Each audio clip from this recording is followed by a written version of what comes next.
This is the Phoenix mind, where the fire refines, break the chains and rise to shine. Rise stronger, lead with heart, every end a brand new start. With Lisa Manzo, we transform, we ignite. This is the Phoenix mind.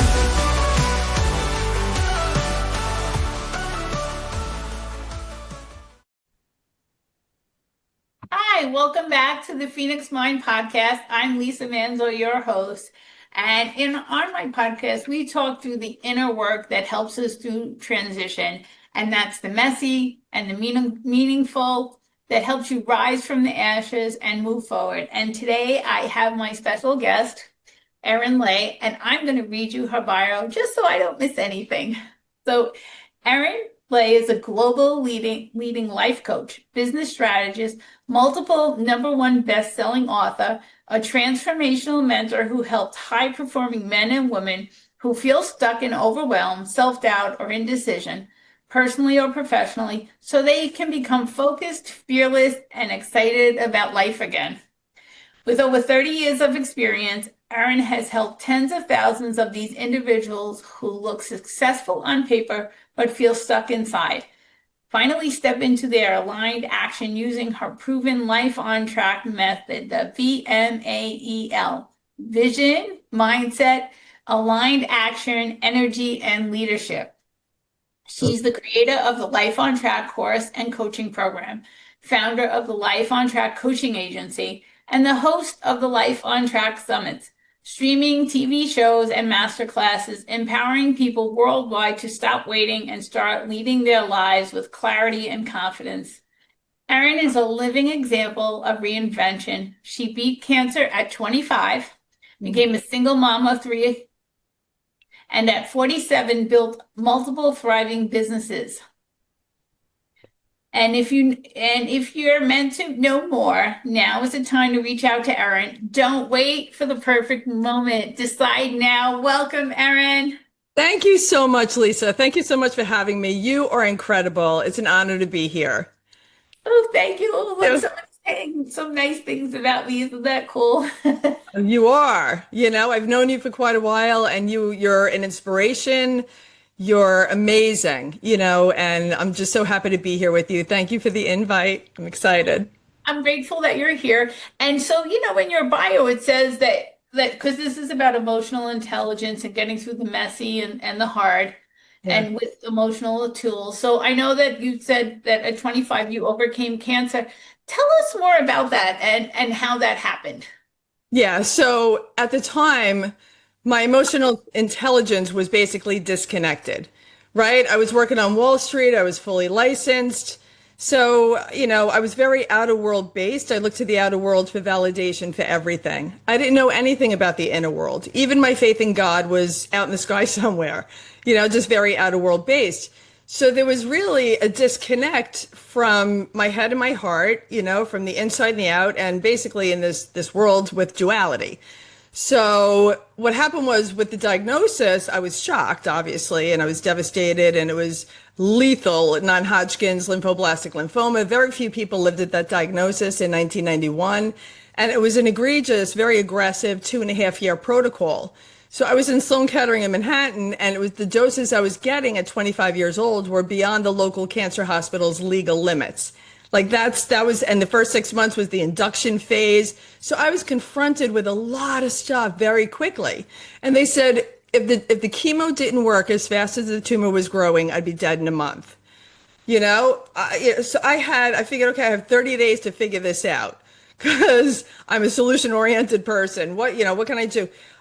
I started reading these books on personal development in 1991 that I didn't even know existed. And it changed, transformed, up-leveled my life in ways that I never knew existed. And most people on the planet today still don't even realize or know that it's a thing, the personal development, self-development, going within. And that's what we're going to talk about today. So by doing that and reading books about meditation and visualization and marrying that, I kept living every time the doctor said I'd die. I went on to have 3 kids. They swore for years would never happen.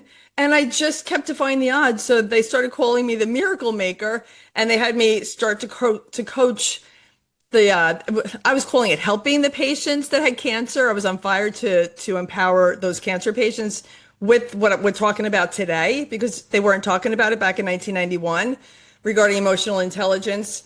And they just started having their patients call me at home, and I've been coaching since the 90s, and I absolutely love it. That's how the whole thing started. That's so awesome. It's like, so you know what you I heard, so back then, personal development wasn't that big of a deal. I mean, people were beginnings of it, but it's always been around, I feel, because there's like Oh the yeah. Bill Coué from the 1800s who was From the Adam and Eve, from the beginning of exactly. time. Yeah. So, and then you had this diagnosis and you said you have 30 days to figure this out. And I think that's amazing that that's where your mindset went instead, oh my, instead of the other direction. So the first book that you came across, what was it? Let's tell. Yes, it was called Full Catastrophe Living by John Kabat-Zinn. Full Catastrophe Living by John Kabat-Zinn. Thick book, and it just basically was all stressors in life: environmental stress, family stress, financial stress, work stress, like anything that you can think of. And so it dealt with that. And at the end of the book, there was a cassette tape, an order form for a cassette tape on mindfulness meditation. So that introduced me to mindfulness meditation, and it was a body scan. I never went within. I don't know, like a lot of people do not stop to go within. And it was a body scan from head to toe, like the white light coming through and cleansing and releasing all the trauma, and all like the cells hold on to all this stuff, right? And releasing all that. And I couldn't believe how good it felt. I couldn't believe it. I was hooked. I was hooked on meditation. So then I read a book, Creative Visualization by Shaki Gawain. Those were the two that just changed everything for me. So Creative Visualization by Shaki Gawain it talked about how to create a vision for your life and go and make it happen, and be unstoppable. When you have a vision for your life, and we're going to get into this, and I'm so excited to speak about this with you and with the listeners and watchers, the viewers. When you have a vision for your life and you believe that you can make it happen, you become unstoppable, and you become literally the architect, the creator of your own world, of your own life, and it's fun. So It that's absolutely is fun. So, it's really interesting when you say that, creating a vision for your life.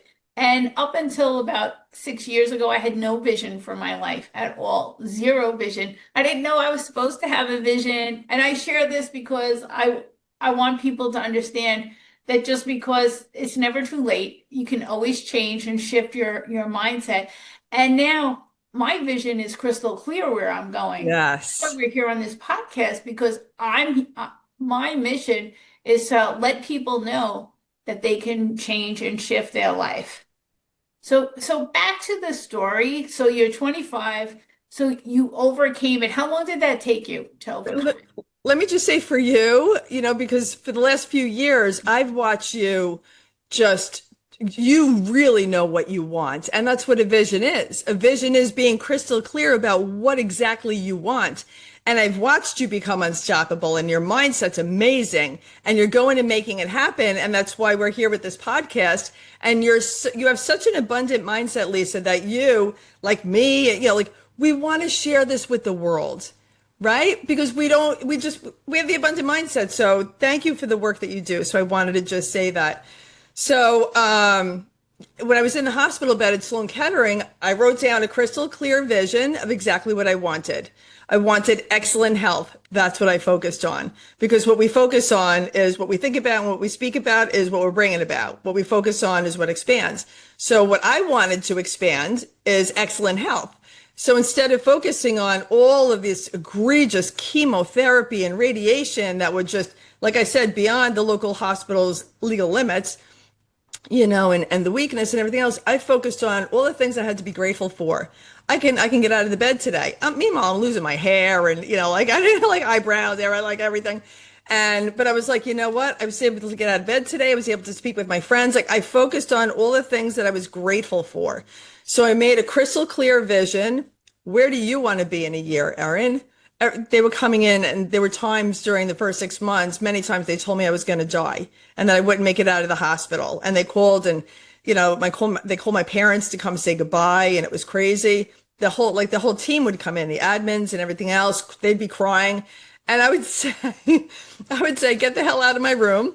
You didn't tell me about meditation and visualization and affirmations and writing down a vision. Like, you didn't tell me any of this stuff. There's so much that we can do for ourselves, and thank you for trying. Like, thank you. I love my doctors, and they did their best, but there was so much more. So they left crying. I left like, I'm not giving up, and I was so weak. And this was after like round the clock chemo for the week. And I had an infection. They couldn't figure out where it was coming from, a white blood count of 0. So 7 blood transfusions, crazy antibiotics like amphotericin, which was called amphoterrible at the time. And so they said I'd die, and I was like, no, I'm not. I'm going to get out of here. And with the little bit of strength, and I think I have a book. I do. So with a little bit of strength I picked up this book, Creative Visualization by Jacques Gawain. It was on the floor, and it was like picking up a truck. It's yellow. This is how old it is, like from back then. But it was like picking up a truck I'm like, come on, Erin, just pick it up. Just pick it up. It was my goal. Your goals don't have to be like, I'm going to just make $5 million. It could be, I just need to get this book off the floor. That could be a goal, and a big one. That was my audacious goal in that moment. Just get the book off the floor, because that was my lifeline, right? So I got the book off the floor, and I celebrated. I was like, yes, thank you, God. I was able to get it. Now I'm going to sit in the book, and I read it. I just kept reading and reading and reading, internalizing all of it and believing it. No, belief is a weak word for me. Knowing it with every fiber of my being, viscerally knowing that this is the thing. This is what's working. Like, we have the built-in intelligence in our body. The body wants to heal itself, so we have that built-in. It's designed to heal itself. We just have to support it. So yeah, so that's how I wrote down the crystal clear vision. Where do you want to be in a year from now? They're telling you that you're going to die. You believe, you're not going to die. So I wrote down the vision, and that's what kept me going, because I had the vision. I broke down the vision into separate goals like a ladder, and that's how it started. That's amazing. The mindset that you had was, no, I'm not going to die, and I'm going to figure this out. It still blows me away that's what you came up with in that moment. Because as a nurse, I watch people, and when I see the people that the doctor says, oh, you're never going to walk again, and then they get up and walk. And I think that's amazing. And then I see the people that the doctor says, hey, you're not going to walk up, you're never going to walk again, and they surrender to it. They don't even try. Right. It's so sad. Right. And again, the doctors, they mean well, but it's all they know, because that's all they learned in medical school. They didn't learn about any of this other stuff that we're talking about today. So if a doctor says to you that you're not going to live, or that you're never going to walk again, then you go and you find another doctor, until you find a doctor that believes in you, that believes that, yes, you can live. Yes, you can walk again. Like, yes, you can heal, whatever that looks like. So, and the nurses were my favorite. I used to love, the nurses would come in and sit with me, and I loved my nurses, so it's important. Were there any patterns that you had to let go of in order to move forward during this time? Oh my God, yes, so many. And it speaks to the emotional intelligence, so many patterns.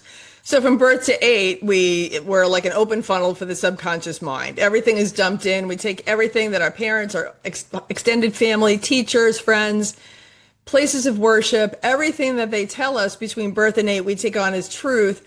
And then we develop habits around those beliefs and patterns, and then we live it out for a lifetime, right? Until we realize that no longer serving us. And the way we can tell that they're no longer serving us is based on our results. So the patterns I had were, I had to look to the outer world for validation for everything. The outer world, the people, place, and things outside of me were going to tell me how pretty I am, how smart I am, how successful I was going to be, because everybody else knew better than me. That was a pattern that was playing in my subconscious mind, Even though I was an overachiever and I was fully licensed, I was more licensed than most of the guys working, that were twice my age. But I thought I had the confidence and I didn't. Because I didn't fully believe in myself. I didn't know. I wasn't taught how to fully believe in myself. And my parents, I love my parents, and they did the best that they could. They did an amazing job. I love my parents very, very much. But I literally looked for validation to everybody else outside of me. There was a disconnect. There was a disconnect in every way, emotionally, mentally, physically, spiritually, in every way you can think of, until this experience happened. And that, I would say, that was the biggest pattern that had to break. And once I started doing the meditations and the visualization and the goal setting and all that kind of stuff, and autosuggestion is repetition, repeatedly saying affirmations to create a new set of beliefs. So the old beliefs die of neglect. So I'm no longer saying to myself, oh, I got to look to Joe Schmo and Johnny this one and Mary that one, for the answers for my life.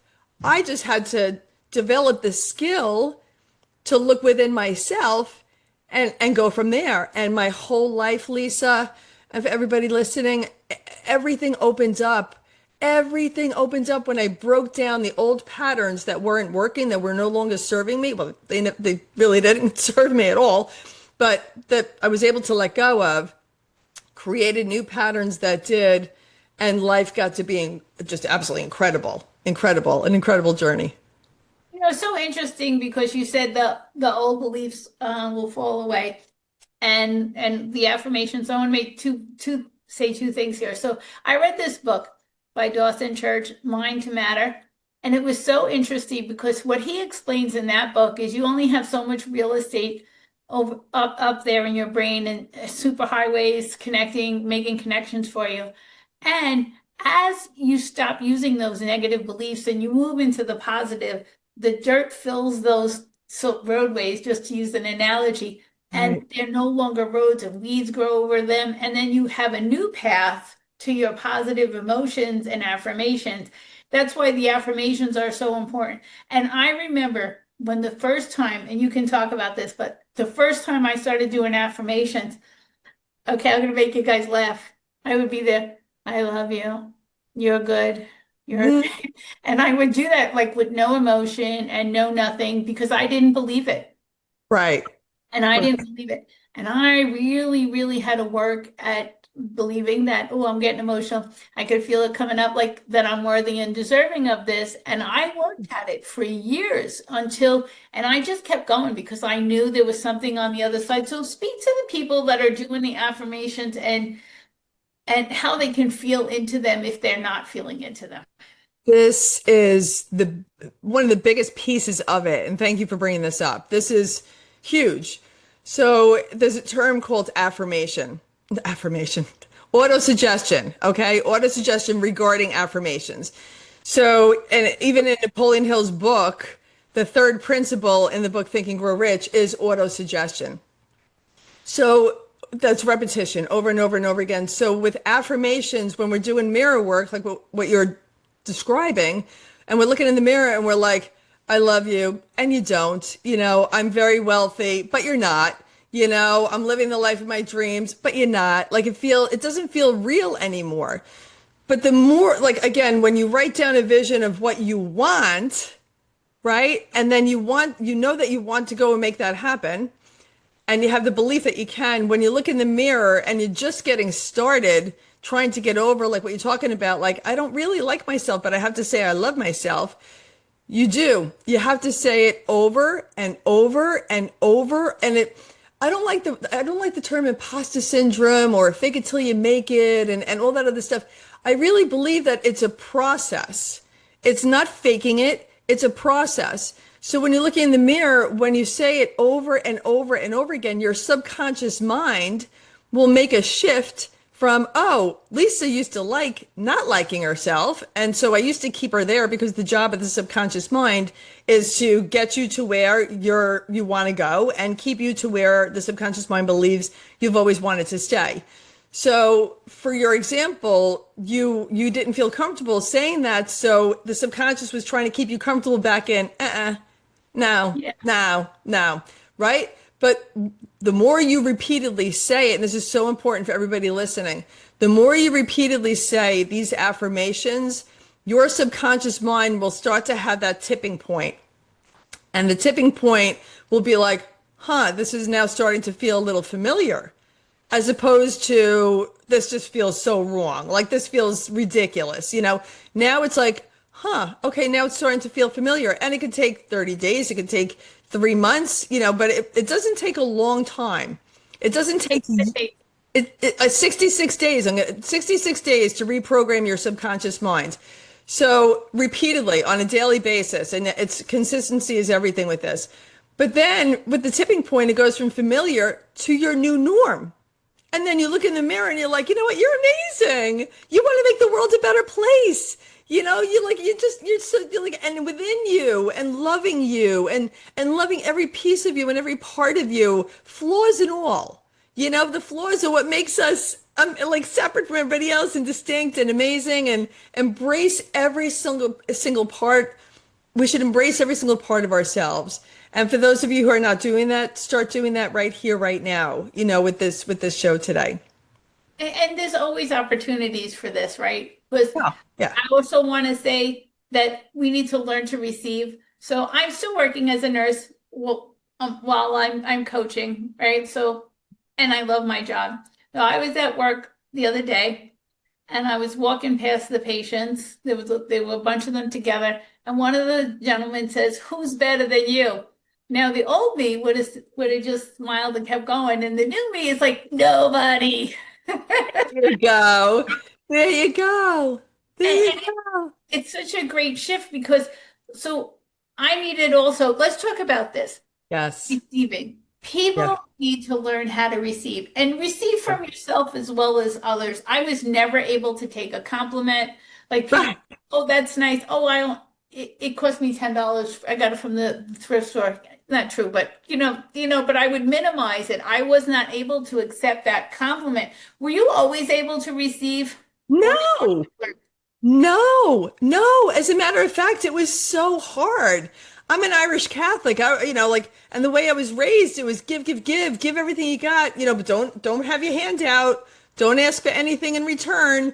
The good person is the one who's always giving, always in service of, but don't ever ask for anything. Don't, like you. I remember being, I don't know, like 17, like a teenager, and somebody complimented, it was like a bolero jacket, whatever, and they complimented it, and I was like, oh God, I got it for like $10 from Mandy's, like you, I couldn't, it wasn't until literally after I got sick and when everything came to a screeching halt and I started doing this personal development work, that I said, Erin, it's really important to just say thank you gracefully, with gratitude, and move on. Because if we don't receive the compliment, it's like slapping them in the face, and the way I think it's a generational thing also, and very much for women, where we're raised to take care of everybody, take care of the family, take care of the husband, take care of the kids, put yourselves last. And there's a shift, which thank God, energetically, there's a shift going on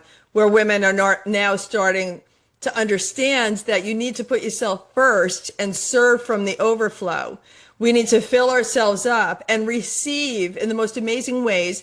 And Lisa, I always say, and you know me, I always say, for the highest good of all concerned. Like everything I do in life, everything, with my work, my personal life, everything in life, whatever I want and whatever I want to manifest and how I live my life personally and professionally, I want it to always be for the highest good of all concerned. So it's not a place of being selfish or anything like that.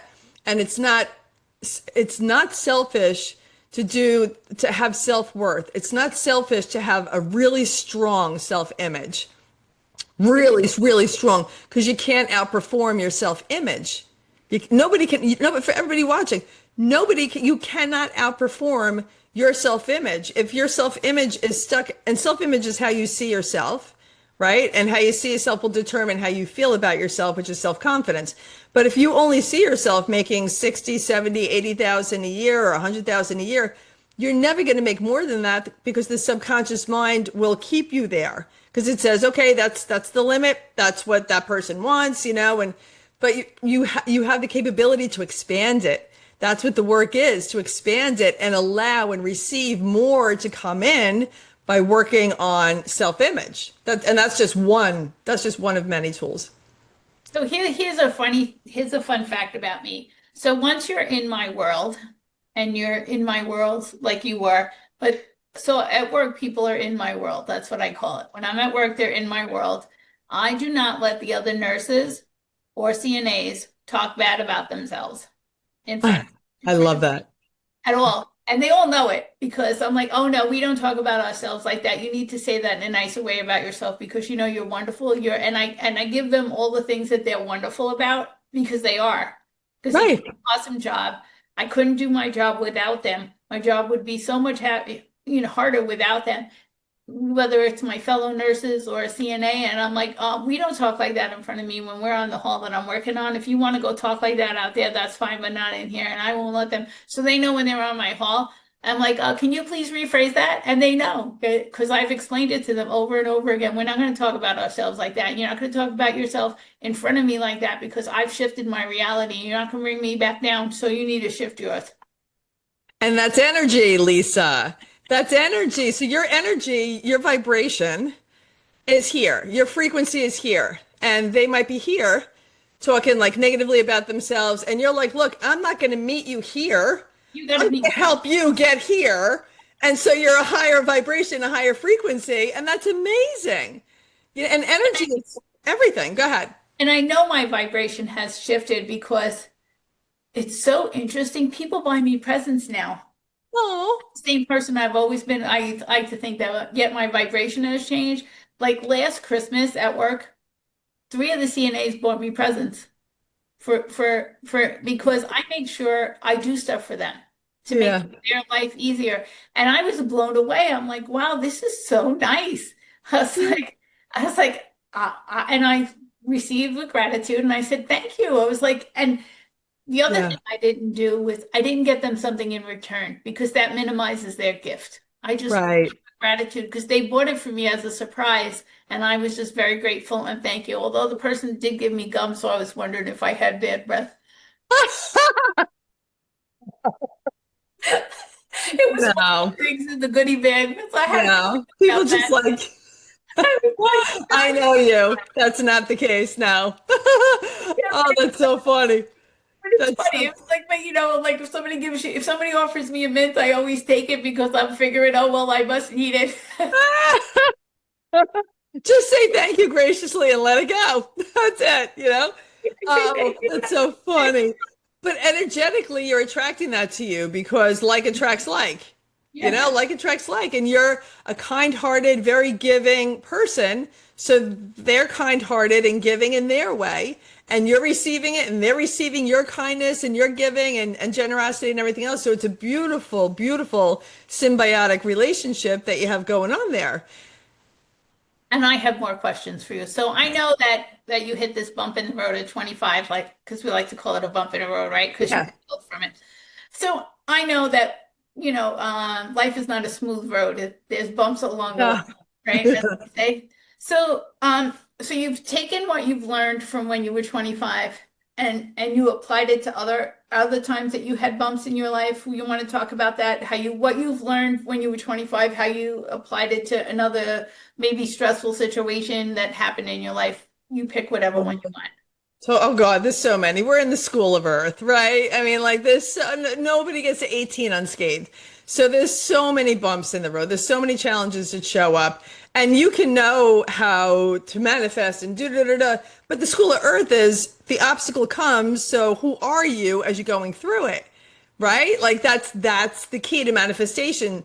Are you going to go into the thoughts of disempowering and oh my God and the fear and all this other, or are you going to understand, okay, I'm thrown back on my heels, have your moment because we live in duality. We have to experience and express the negative feelings. Otherwise, we repress them, they hold them down, and they come out in other ways. So, like, if something came up, I would, go through the shock, but then eventually say, like, I went through a divorce, right? After 22 years, three miracle kids, and I was shocked and, heartbroken. I was just so devastated. I stopped. I couldn't work for a couple of years because then I've been doing coaching and I had written four books at the time and I did a blog talk radio show for a couple of years and I've done all this stuff, but I couldn't do anything because I was just like, I can't make sense of anything that's going on right now. Threw me on my heels. So I allowed myself. I really honestly like you just don't have a choice when this happens. It's part of the human condition. So I go through the shock and it took a little bit of time, but then I said, Erin, you got to do what you did with the cancer. You got to start meditating within the first 17 seconds of waking up when you're in theta. Meditating again as you're falling in sleep as you're in theta. Have your affirmations. Where do you want to be in a year? Where do you want to be in a year? Because I was like, oh my God, the three little kids and and the house and everything else.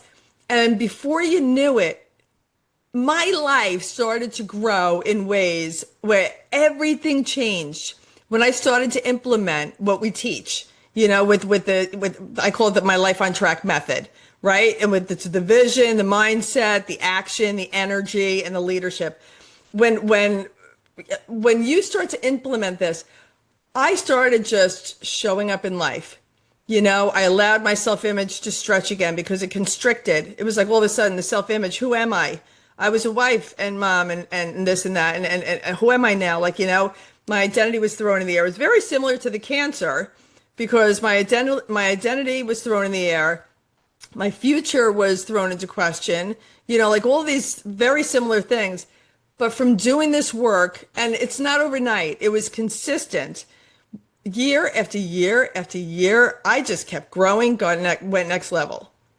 And I kept showing up in life, but showing up, planting seeds and having faith. I saw this thing the other day, you guys, that said, it was like a quote. It's not mine. I saw it and it said, I asked for flowers and God gave me rain. Okay, I asked for flowers and God gave me rain. I tell my kids, my clients, my friends, everybody, you got to plant seeds every day. You got to know what you want in life. You got to know the direction you want your life to go in, and you got to plant seeds every day. So as long as you're planting seeds, God will give the rain, or the universe, or spirit, or source, or whatever you want to call it. But the higher power will always say yes. Whatever you're thinking about, if you're thinking about negative things, I don't want this, I don't want that. Okay, yes, here you go. I'll give you more of that, more things to worry about. So with every bump in the road, whether it was divorce, and then, through certain things a couple of years ago, I got a shot, and that, gave me a congestive heart failure. So I had to deal with that. But this is all part of life, Again, we don't go through life nobody has to deal with any kind of an issue, but I grew.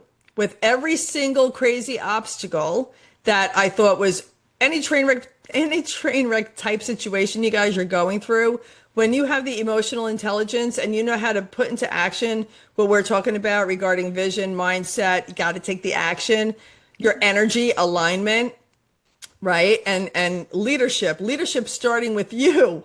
Can't lead anybody else until you get in full control of yourself. Lead yourself, and then you can lead others.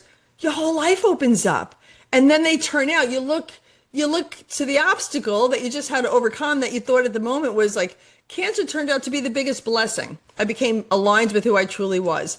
Divorce became the biggest blessing. I was able to just grow into my fullest potential.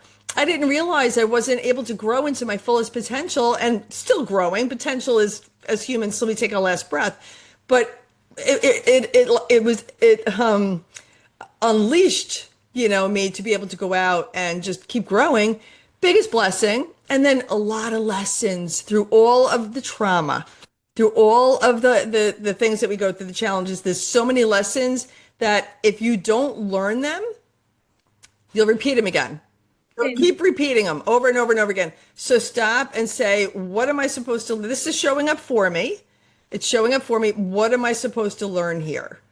And then do your best to learn the lesson. And that's what coaches like you and I are for, so people don't have to do it alone. They can just walk through life, and have the support and have the encouragement and have the mentorship and You know what I've learned in this journey is, so sometimes when you're on your journey, you have to say no in order to open a new door. Yes. And Yes. Yes. absolutely, right? So, and Yeah. I'm going to use my dating example, my dating life for example on this one. So, you know, the same guy kept showing up, Yeah. maybe in a different body, in a different, like, look different aesthetically, but the same guy kept showing up. And then finally I said, well, I'm taking a break because I want something different. So I need to work on me in order to reel in somebody different because Right. that's what I'm attracting. So I need to stop and take that break and change what's going on up here so Yeah. I can change what's going on out here. And it sounds to me like you know how to do that really well. And I want my audience to be able to do that. So you've done it. So you've done it twice. I'm sure you've done it a million more times. Many times. Yeah. You did it with cancer, but on the two instances, and then with the divorce, you were able to do that. So Yeah. what do you think? What gifts out of this, especially the divorce, did you give your children that you see in them now that they do because of what you modeled? Well, mother show your children, right? The very best thing that I found is just speak about what it is that we're speaking about. Even if you think they're not listening, they are. Because now we have conversations or they'll mention things now all these years later, they're in their 20s now and they were listening. So just have the conversations about the empowerment and the self-development and the personal development, very, very important for them to learn at a young age. I think they should learn it out of the womb. Like just so, and also mother show your children, lead by example.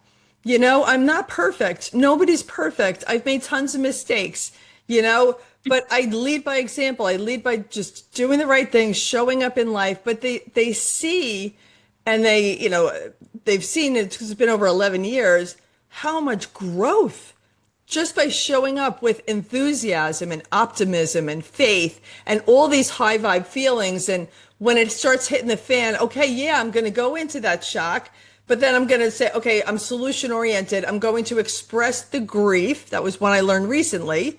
Express the grief because I used to do anger.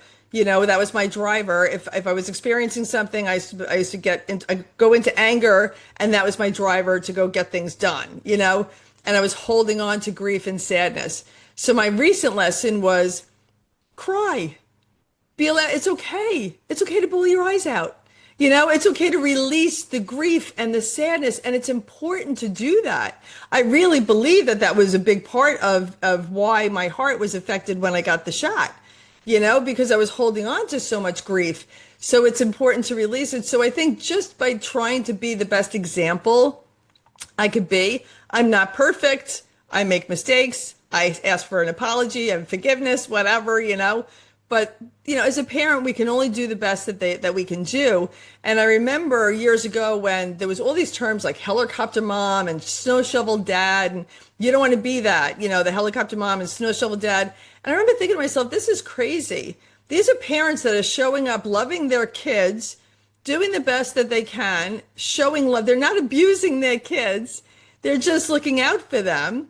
So don't label yourself, for those of you watching, don't label yourself. If you're showing up and you're doing the very best that you can as a mom or a dad, because you're the CEO of your family and you're coming from a place for the highest good of all concerned, right? That's all you can do.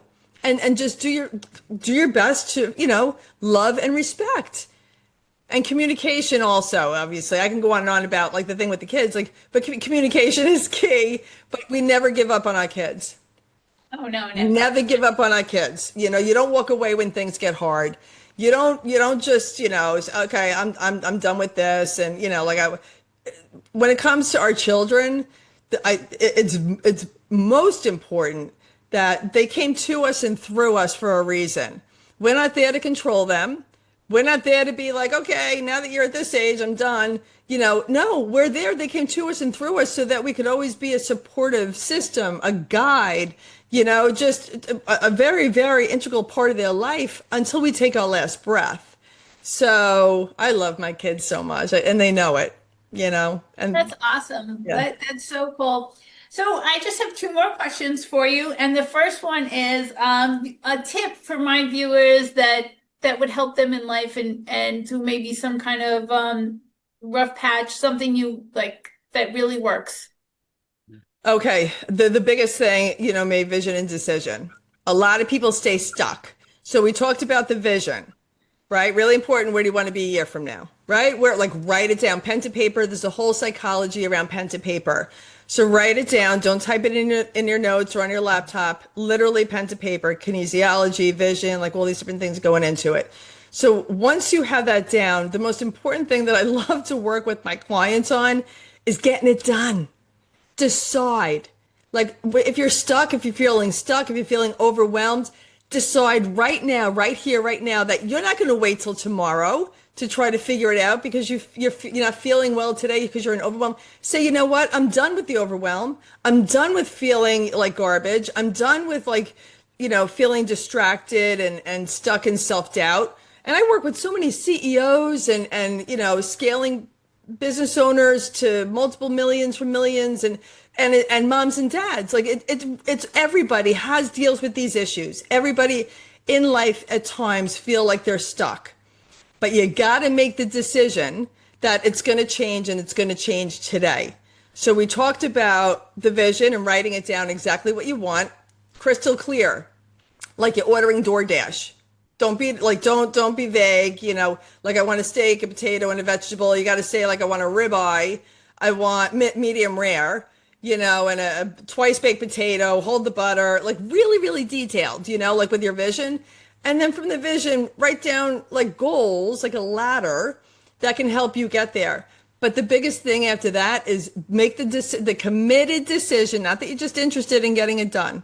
You don't want to just be interested in getting it done because at the first sign of an obstacle, you'll stop, be committed to it, and then go and make it happen and be unstoppable. And if you need help, that's what we're here for. That's what we're coaches. And if it's not Lisa or I, go reach out to somebody that's going to help you because if you want to go fast, go alone. If you want to go far, go with a team, and then you'll be able to get done what you want to get done a lot faster. So I say vision and decision. Great. And where can people reach out to you if they want to continue learning from you and follow you? Yes, they can go to my website, erinley.com. And they can also go to scheduleerin.com. We could have a conversation. I have a course they can do, and things like that. And that's a whole separate thing that we could talk about. Tons of testimonials, tons of videos of, things that they can see and learn. And I'd love, love, love to speak with you guys. I would love to have a conversation with you. You don't have to feel stuck. It can change today. Why wait? Why wait till tomorrow? Why wait till later this afternoon? So thank you, Lisa. I would love to connect with them. Awesome. Thank you, Erin, for being my guest. And I'm Lisa Manzo, your host. This is the Phoenix Mind, where we go through the messy, the meaningful, and rise from the ashes to get to transformation. Everybody, I'll see you on the next episode. This is the Phoenix Mind, where the fire refines. Together we rise, transform our lives. So subscribe, share the flame, help a friend.